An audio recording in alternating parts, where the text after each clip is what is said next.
مفتی صاحب سوال ہے، ولیہ کا سوال ہے. انہوں نے یہ پوچھا ہے کہ ان کی والدہ کینسر کے 4th سٹیج میں ہیں، بریسٹ کینسر ہے، ان کو کڈنیز ان کی کام نہیں کر رہی اور بہت تکلیف میں ہیں. تو ایک تو انہوں نے علاج پوچھا ہے، دوسرے یہ کہ ہمارے پاس فیس بک پہ اور یوٹیوب پہ کینسر کے مریضوں کے بہت سی سوال آئے ہیں کہ وہ علاج چاہتے ہیں. تو کینسر کے لیے ذرا تھوڑی تفصیل سے کچھ علاج ایسے بتا دیں کہ ہر قسم کے کینسر کے لیے لوگ اس کو استعمال کر سکیں. بہت اچھا. تو کینسر کے لیے آپ نوٹ کر لیں، اس کے لیے بہت مجرب علاج ہے، یا بدی العجائب بالشفاء یا بدیو. یہ 12,000 دفعہ اور روزانہ عشاء کے بعد پڑھنا ہے. اول آخر 12 دفعہ درود شریف چند لوگ مل کے پڑھ لیں تو 12 دن پڑھ لیں.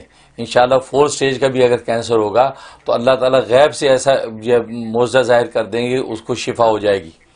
12 دن میں نہ ہو تو 12 دن اور کریں، اس میں نہ ہو تو 12 دن اور کریں. 36 دن ٹوٹل آپ نے یہ کرنا ہے.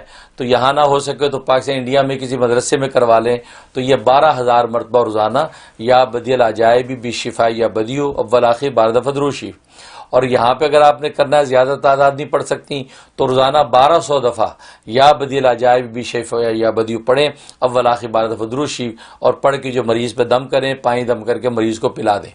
تو یہ 36 دن آپ نے یہ کینسر کے حوالے سے یہ عمل کرنا ہے. انشاءاللہ بہت مجرب ہے. کسی بھی قسم کا کینسر ہو، بلڈ کا کینسر ہے، لیور کا ہے، اور کسی چیز کا ہے، دماغ کا ہے، تو اس ہر چیز کے لیے بہت زبردست عمل ہے. بہت سے لوگوں کو اللہ نے شفا دی ہے. آپ پوری یقین کے ساتھ کریں. میں بھی دل سے دعا کرتا ہوں.